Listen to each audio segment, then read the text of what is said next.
colleagues, Brahmachari Maharaj, and my regards to all of you devotees assembled in the audience. आज का विषय वस्तु है अद्वैत चिंतन श्री रामकृष्ण और स्वामी विवेकानंद के अनुसार। मैं हिंदी में बात करूंगा। स्वामी विवेकानंद कहते हैं कि दो रेखाएं जैसे कि हमारे जीवन में समानांतर रूप से चलती हैं, ईश्वर और प्रकृति।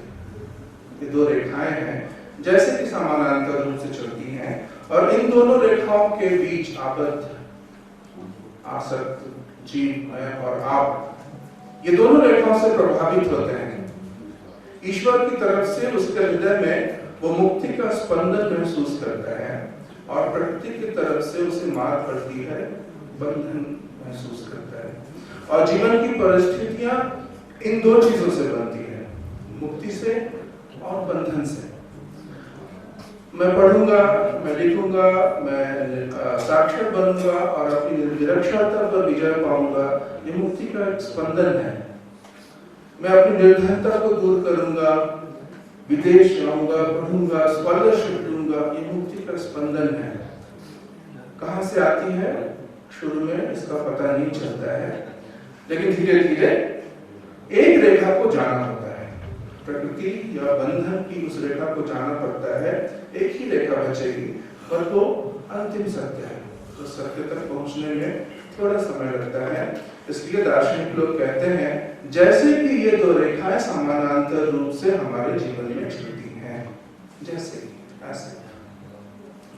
अब इन दो स्पंदनों से हमारी परिस्थितियां बनती हैं, तो इसमें अद्वैत का स्थान क्या है?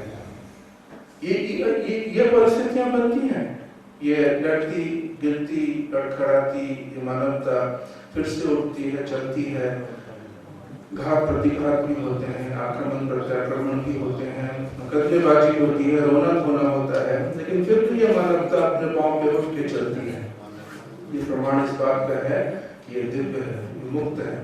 मुक्ति से इसका जन्म हुआ था, मुक्ति में ही इसकी स्थिति है, और मुक्ति की ओर ही ये आगे बढ़ रहा है।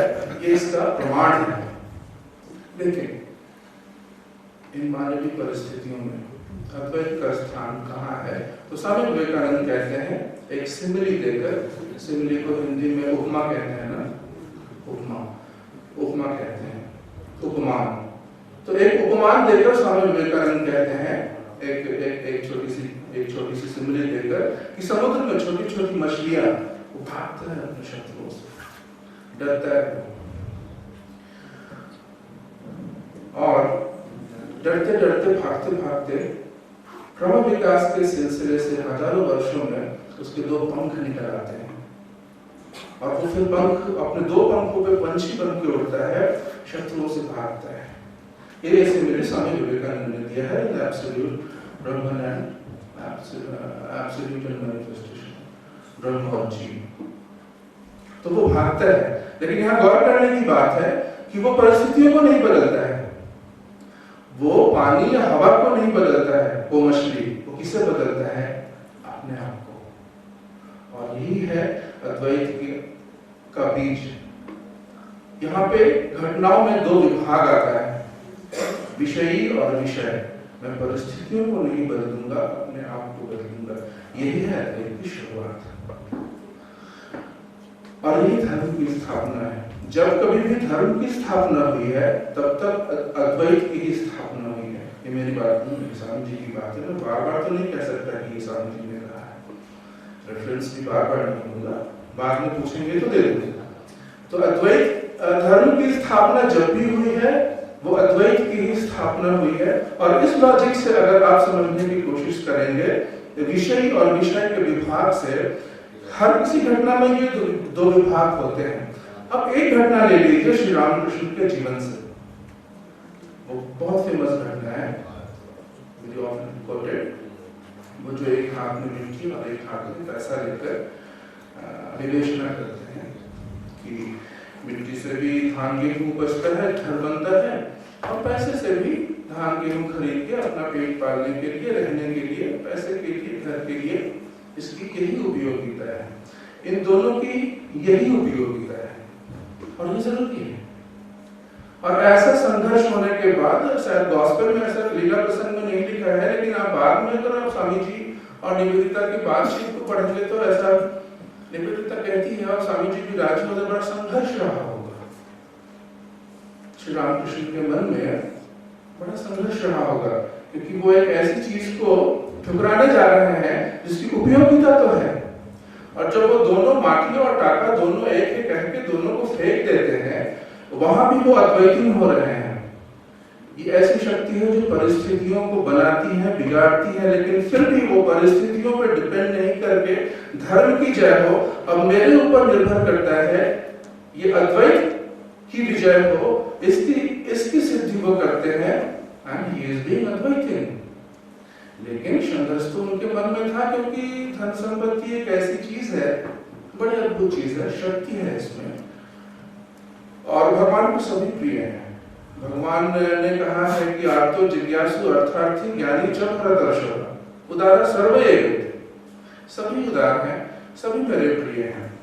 धन की ऐसी उपयोगिता समाज में है कि एक डॉक्टर को वकालत नहीं आती है लेकिन उसके पास पैसा है, एक वकील को डॉक्टरी नहीं आती है लेकिन उसे भी डॉक्टर की तो जरूरत पड़ती है, तो पैसे के विनिमय से वो दोनों एक दूसरे को मदद करते हैं, एक दूसरे की विद्या को पैसे से विनिमय किया जाता है, महत्ता है इसकी। फिर खाना पीना नहीं, अगर मैं अपने ऑफिस को चलाने में सक्षम नहीं हूँ, I can very much hire another editor, that is the freedom that money gives me. उपयोगिता तो है इसकी, बड़ी अद्भुत चीज है। फिर भी इस पैसे पे अगर धर्म की स्थापना हुई, रिश्ते नातों को अगर इस पैसे पे निर्भर कर दिया गया, तो रिश्ते नातों को मानवीय मूल्यों को विनिमय दर से खरीदा जा सकेगा। नहीं तो त्यागियों की तो पहले भी कमी नहीं थी, फिर से एक बार टाका माटी करने की क्या जरूरत थी, किसके पास पैसा था? भारत में सभी त्यागी ही थे।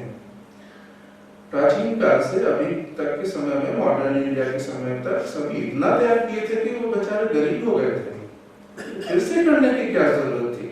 लेकिन प्रकृति का नियम ऐसा है कि इसमें गतिशीलता है, एक आचार्य जो करके जाते हैं उनका कार्य दूसरे आचार्य के कार्यों का कारण बन जाता है।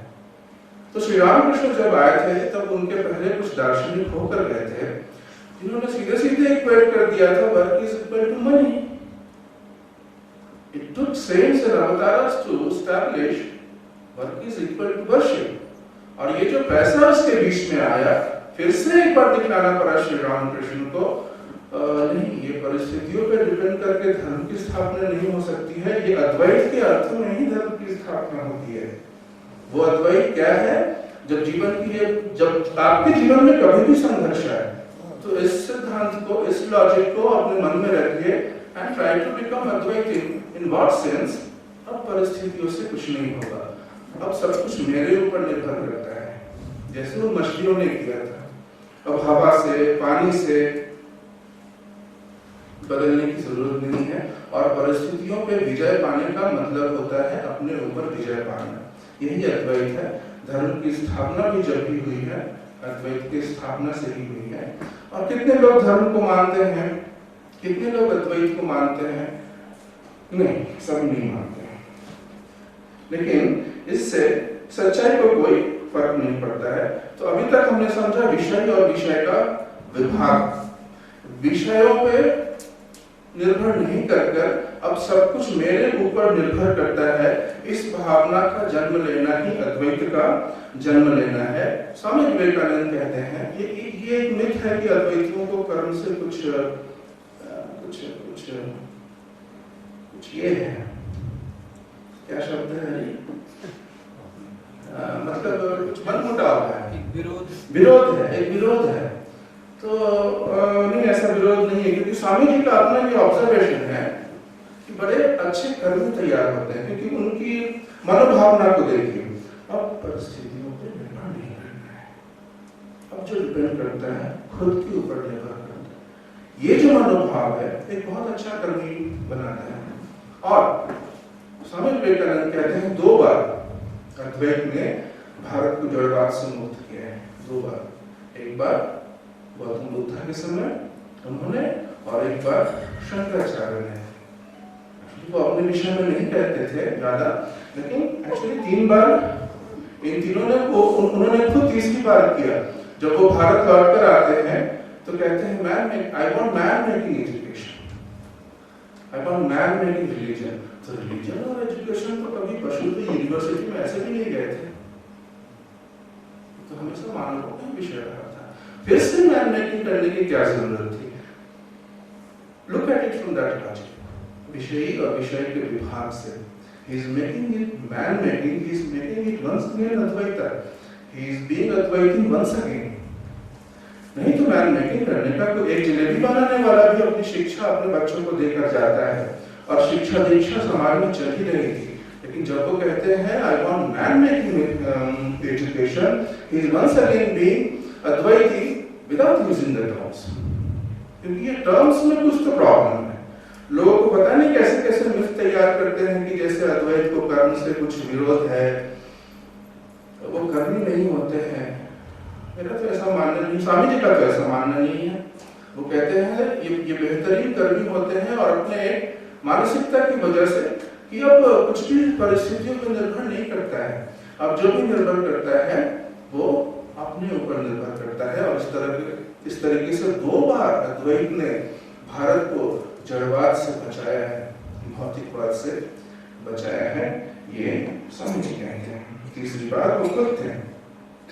अब किसी किसी के मन में ऐसा होता है कि वो इस अद्वैत को, इस सत्य को नग्न सत्य की तरह नंगा करके अपने आकाश, अपने हृदय आकाश में देखे, बिना किसी नाम रूप के, बिना किसी माध्यम के, तब वो प्रक्रिया को अपनाता है।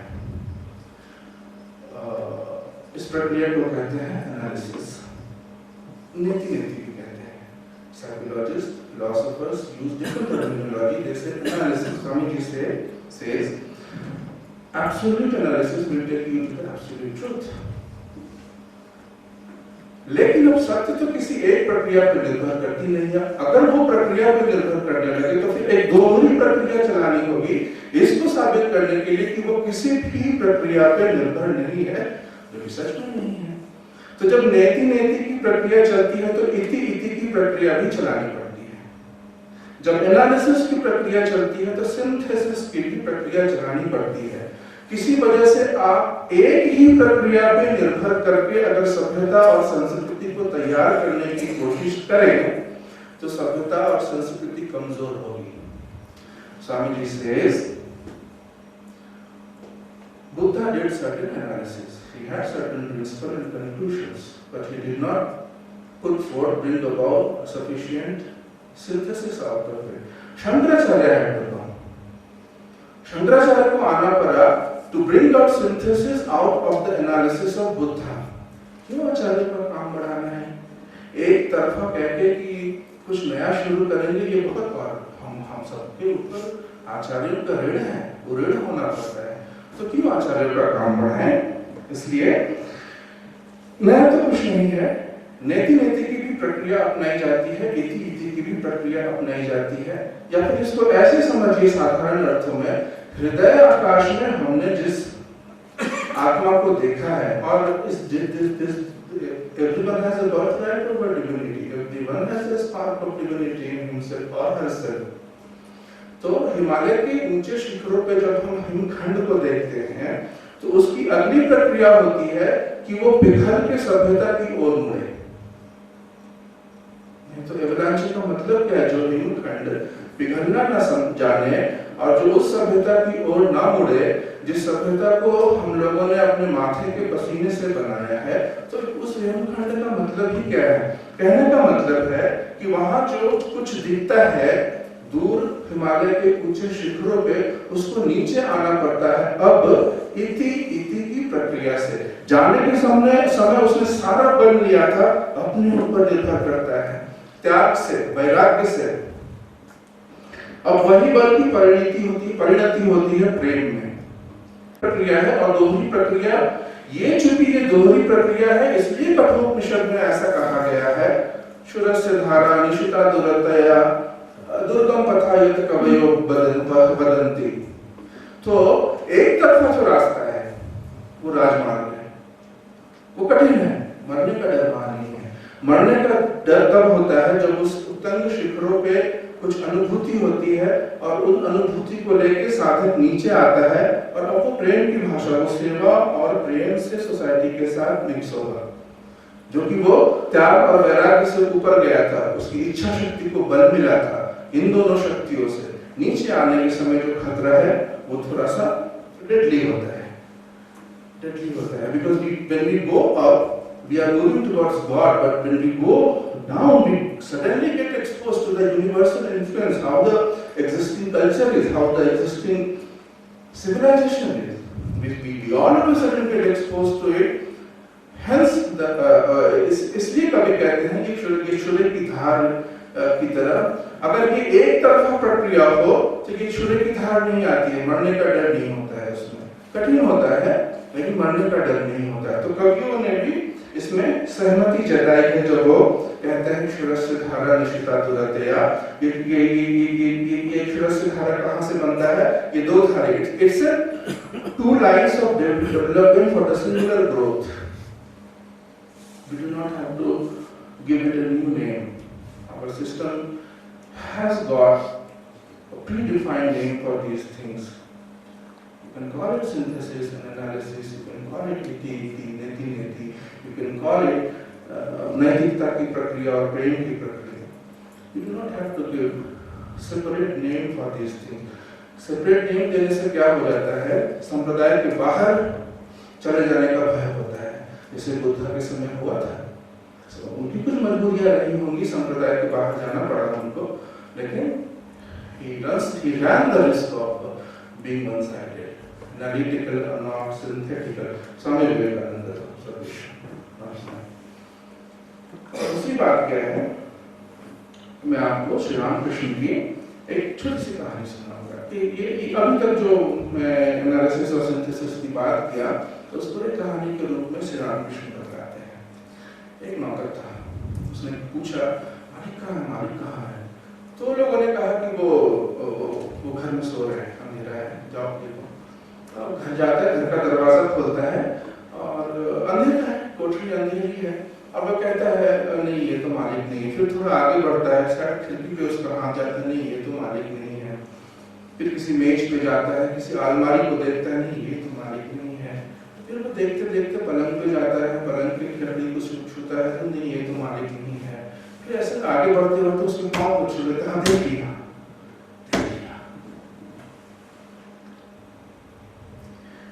नैतिक प्रक्रिया से एक नींद है, लेकिन श्री रामकृष्ण कहते हैं अभी तक उसने देखा है, आंतरिकता नहीं हुई है उसकी। He is supposed to build up an intimacy with what he has seen. उसके लिए उसको फिर इति के रास्ते से नीचे आना पड़ता। कहानी यही खत्म हुआ। तो नेति से कहां तक जाते हैं और वो अंतिम बात नहीं है। आपने कुछ देख लिया वो अंतिम बात नहीं है। हमने हिमालय के शिखर पे हिमखंड को देखा, वो अंतिम बात नहीं। उस हिमखंड को पिघलकर मानवों के भलाई के लिए नीचे आना पड़ेगा। हृदय आकाश में जो हमने देखा वो मेंटल एंड एलिमेंटल स्पेस में आना पड़ेगा। The part of the heart which is responsible to function in the mental and elemental space, उसको मजबूत बनाना पड़ेगा। जो हमने देखा है, क्योंकि जब एक सिकंदर आता है, एक राष्ट्र को उसके घुटने पे झुकाता है, तो वो तलवार महाकाश में खींचता है और उसके चिदाकाश में था ही क्या? माँ का एक आश्वासन कि तुम्हारा ये बायोलॉजिकल पिता नहीं है, you are the son of God.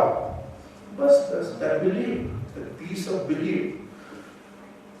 He had only that much of strength in his चिदाकाश, लेकिन महाकाश में जो वो तलवार खींचता है, सिर्फ उतना ही नहीं। जब वो एक संत के पास जाता है और पूछता है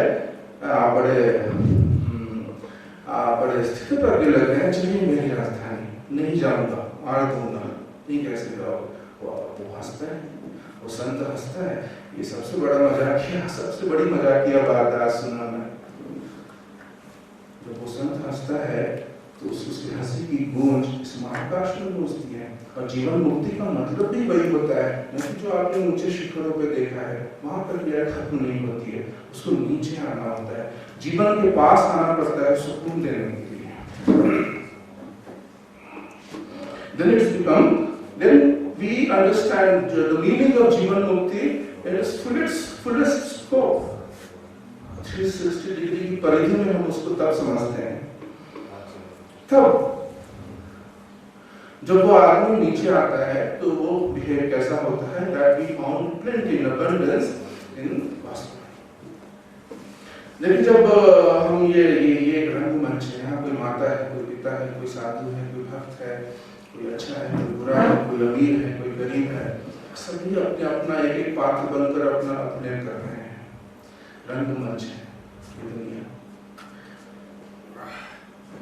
चाहे तो हम किसी ईश्वर को नहीं माने, किसी भी प्रभु को नहीं माने, उसकी संप्रभुता को भी नहीं माने कि कोई राम थे, कोई कृष्ण थे और कोई ऐसी सत्ता है, नहीं माने, पर हम सभी अपने मन में जानते हैं और उसको झुठलाया नहीं जा सकता है कि हमारा मन दो शब्दों का मोहताज है।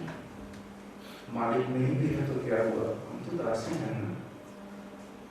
किसी की मुस्कुराहटों के दास, किसी के दो शब्दों के दास।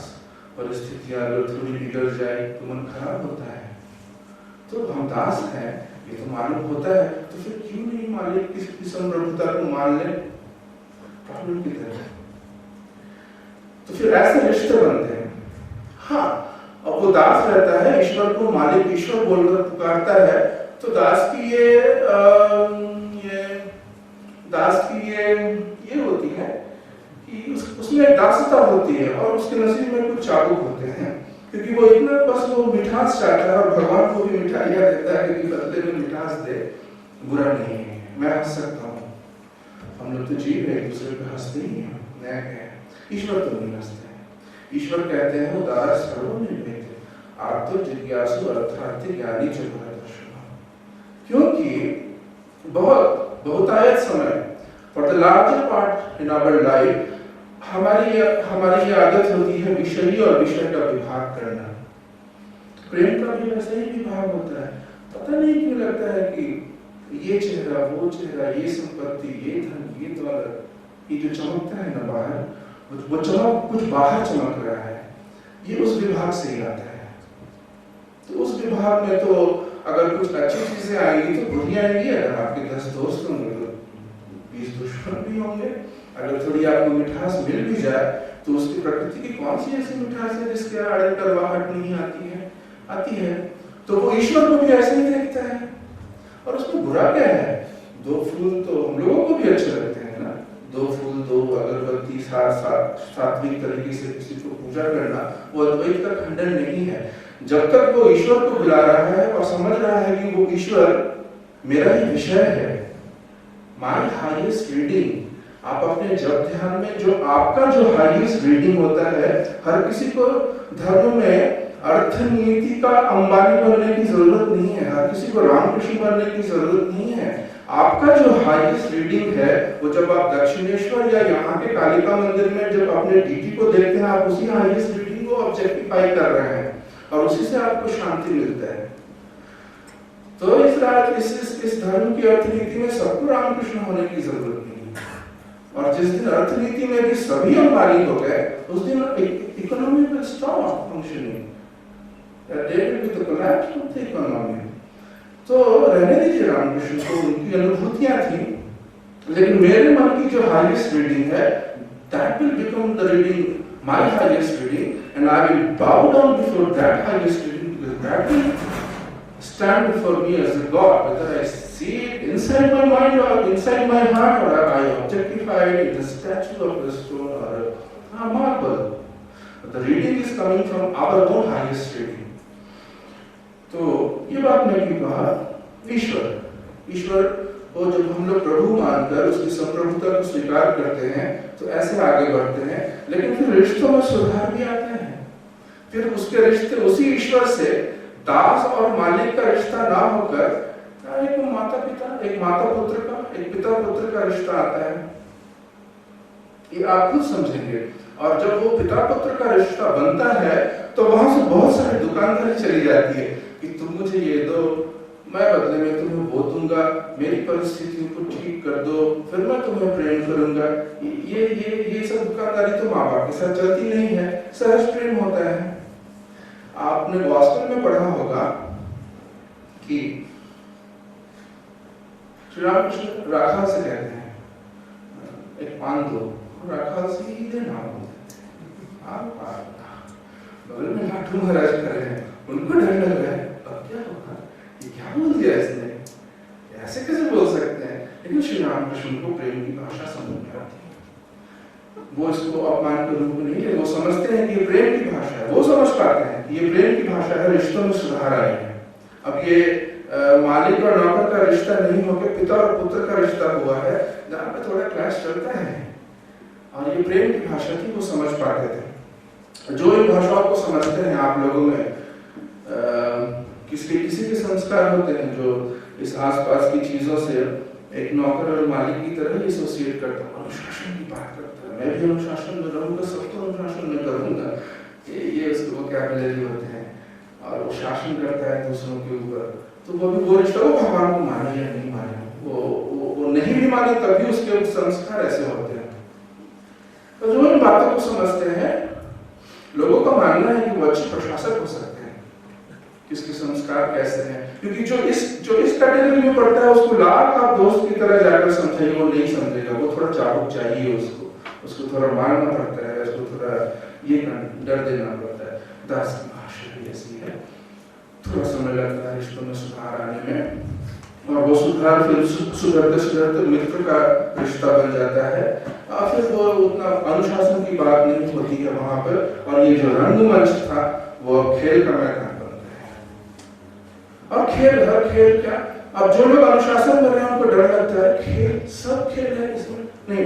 निर्गुण ब्रह्म को उसका जन्म इच्छा से या खेल से नहीं हुआ है, वो हम लोगों ने पढ़ा था कुछ दिनों पहले, और हर शास्त्र का ये मत है, निर्गुण ब्रह्म में कोई इच्छा शक्ति नहीं है। वो शोपेनहावर ने, स्वामी जी कहते हैं शोपेनहावर का एक यही दोष है कि वो इच्छा शक्ति को ultimate focus of absolute freedom कह रहा है, जबकि वो नहीं है। इच्छा कैसे फ्री हो सकती है?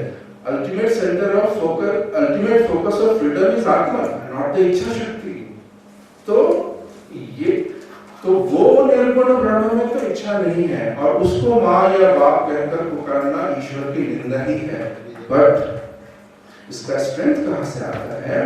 स्वामी विवेकानंद कहते हैं, it is our job to put the chemicals together, crystallisation comes in nature. लेकिन मुक्ति तो हमें होना है, ईश्वर को नहीं होना है। हमने प्रक्रिया को दोहराया था, जब एक प्रक्रिया को ऐसे करते हैं तो दूसरी प्रक्रिया चलानी पड़ती है, इस बात की स्थापना करने की कि सत्य और मुक्ति किसी भी प्रक्रिया पर डिपेंडेंट नहीं है। एक कुछ दिन पहले महाराज के पास हम लोगों ने मांडुक्य उपनिषद में भी पढ़ा, मैं भी पढ़ा, जब उन्होंने सिखलाया एक नई युगपद प्रविलापयन्, the meaning of the world they are rolled into the abhidhan.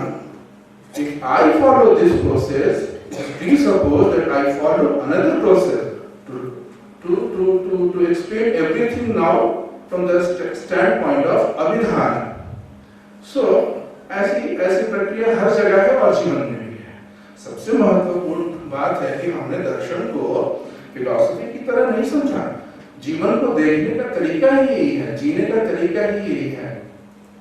तो हम लोग कहाँ थे? तो ये रंगमंच और खेल का मैदान बनता है, ये रंगमंच और खेल का मैदान बनता है। और जिन लोगों को डर लगता है कि अब अनुशासन का क्या होगा, तो उनके लिए सिस्टर निवेदिता कहती है, बट खेल के भी तो अपना अनुशासन होते हैं। और खेल का अनुशासन क्या है?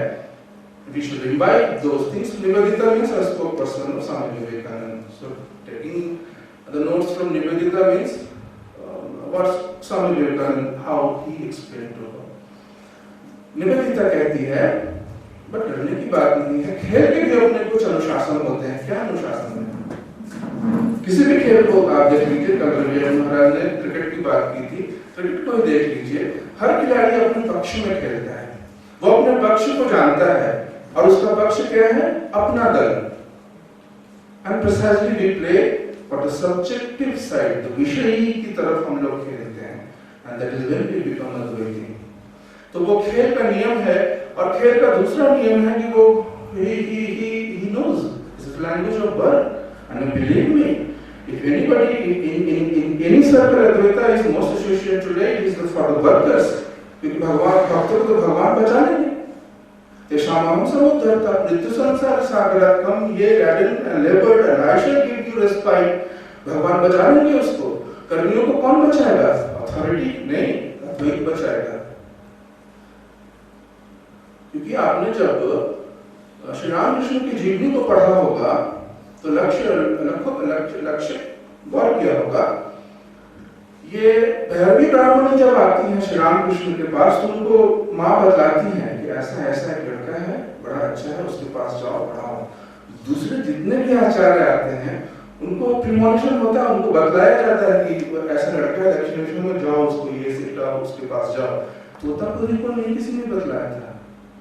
आप उसके जीवनी को पढ़ के देखिए, वो तो भगवान को मानते ही नहीं थे, वो तो ऐसे ही चले गए थे वहां पे, टहलते, शाम हो गई होगी, वो दक्षिणेश्वर में चले गए होंगे, उनको किसी भगवान ने नहीं बतलाया था कि जाओ वहां, ऐसे ही गए थे।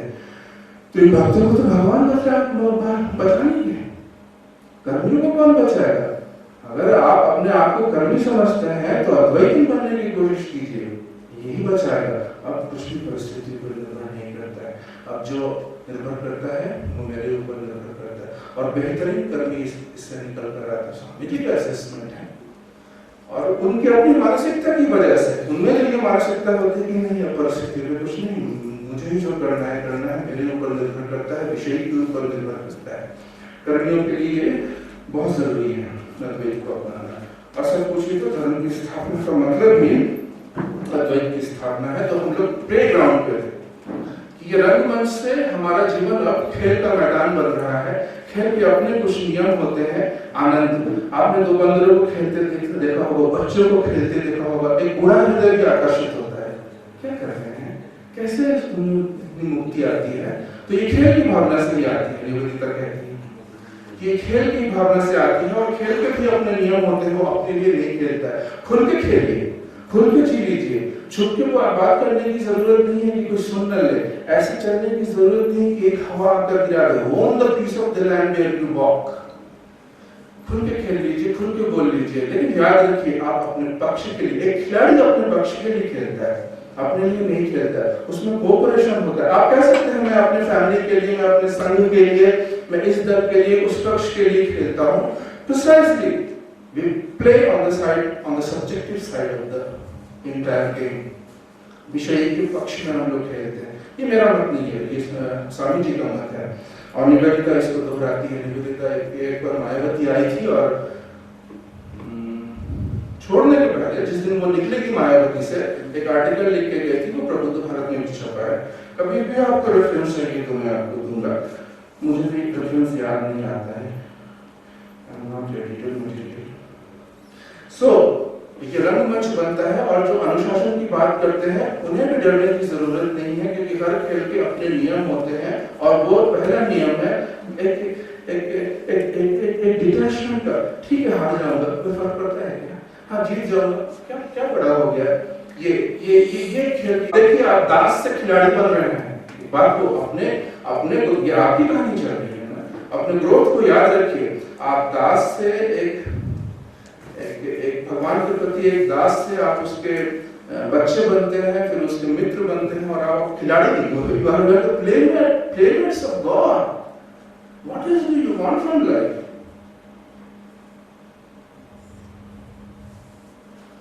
सब खेल के अपने नियम हैं, और एक नियम है आनंद का। आपको दो बंदर को, दो पपीज को, दो बच्चों को खेलते देखिए, सभी आकर्षित होते हैं। बूढ़ा हृदय जल्दी आकर्षित होता है, और सभी आकर्षित होते हैं। ये नियम, उसमें एक अजीब सी लापरवाही होती है, मुक्ति की एक भावना होती है, और वो उसको ही हार जीत के विषय में कोई ज्यादा ये नहीं है, और कोऑपरेशन की भावना है। फिर निवेदिता कहती है ऐसे खेलते खेलते वो भीष्म पितामह की तरह अपने हथियार डालता है, या फिर उसकी जो कोई, हर किसी में कुशलता है ना, हर कोई अपना काम कर रहा है, किसी ऑफिस में, किसी संघ में, किसी भी माहौल में काम कर रहा आपकी एक कुशलता है, तो निवेदिता कहती है वो भीष्म पितामह की तरह अपने ही स्वरों की सैया पर सो जाता है, थके हुए लड़के की तरह, कोई संकोच नहीं, कोई भय नहीं, और मृत्यु की आंखों में निहारता है। हम सभी अपनी कुशलता को फिर रखते हैं और मृत्यु की तरफ हमारा आगमन होता है, और वो एक रहस्य है, वो रहस्य जो आप अपने भगवान के साथ बनाते हैं, जिसके विषय में उपनिषद कहती है सस्वराट भवति, सस्वराट भवति, अन्य अन्य राट भवति, सरस्वराट भवति। Mystic sense, like Ashokanand ji says, it makes you feel 6 inches taller on your feet when you walk. ये उस प्रतिष्ठा की बात हो रही है, ये वो प्रतिष्ठा नहीं है। निवेदिता इस ऑनर की बात कर रही है, और ये वो ऑनर नहीं है जो समाज से मिलता है, या फिर कभी आप उदास बैठे हो तो आपका कोई बड़ा साथी कंधे पर हाथ रख दे और उस वक्त जो एक सहानुभूति मिलती है, ये वो प्रतिष्ठा नहीं है। ये प्रतिष्ठा वो है जो आपके और आपके ईश्वर के बीच आपने बनाया है, एक पतली चादर प्रतिष्ठा की जो आप अपने अंतरात्मा पर पहनते हैं। वो गुप्त रहस्य जो आपके साथ मृत्यु के साथ जाता है, वो गुप्त रहस्य निवेदिता ऐसे ही कहती है, वो एक गुप्त रहस्य है, वो एक पतली चादर है जो आप अपनी अंतरात्मा पे ओढ़ते हैं। और यही खेल का नियम है, यही खेल की परिसमाप्ति है। उस मछली को 2 पंख लगते हैं और वो पंछी की तरह उड़ता है, वो आजाद है।